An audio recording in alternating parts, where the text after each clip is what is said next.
At this place in history, we're in Barre at the Vermont History Center. I'm with Executive Director of the Vermont Historical Society, Steve Perkins, and Steve's going to tell us what we're doing here.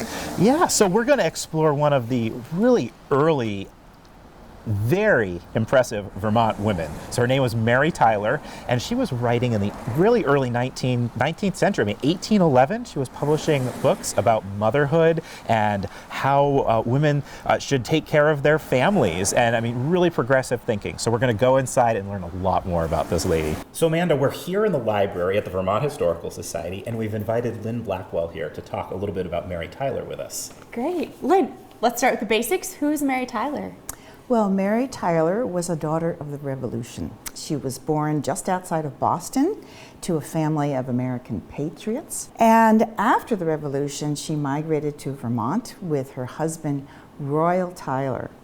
He was a well-known playwright at the time, also a lawyer, and he was appointed to the Vermont Supreme Court.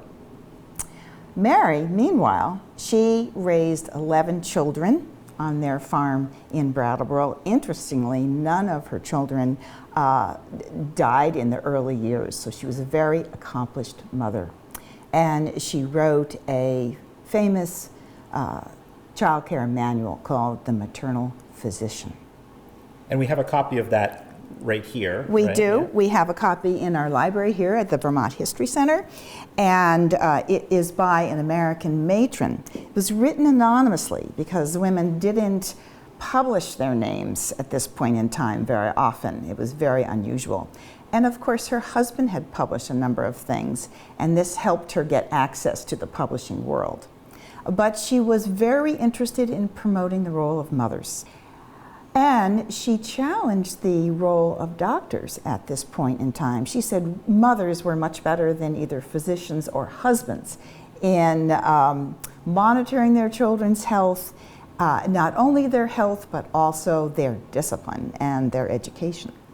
Was she part of a group of women who were advocating for this, or was she really, a groundbreaker? Well, in some ways she was a groundbreaker because this was the first comprehensive child care manual written by an American woman. Now, other women had written briefly about the importance of motherhood. In the late 18th century, the notion of sentimental motherhood became very powerful. And then Mary Tyler began promoting not only taking care of their health and breastfeeding children, but also their education and discipline. And that was an important innovation, leading to what historians call Republican motherhood.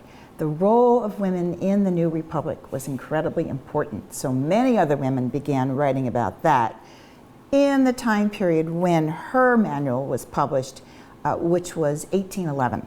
So would you say her manual was well received then, or what was kind of the reaction to it? Interestingly, it was well received, but of course she didn't get any credit because she wrote anonymously, and for years people didn't know who had written it.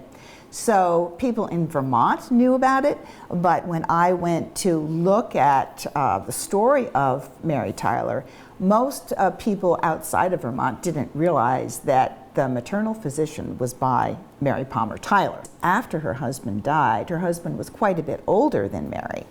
After her husband died, she fell into poverty. So she had to struggle to see how a woman could make a living in any way after he died. And she went into raising silkworms and spinning silk. And she would then take it into the local general store, and she could buy things she didn't have cash, but she could buy things at the store after she turned in the silk that she had spun at home. At this place in history,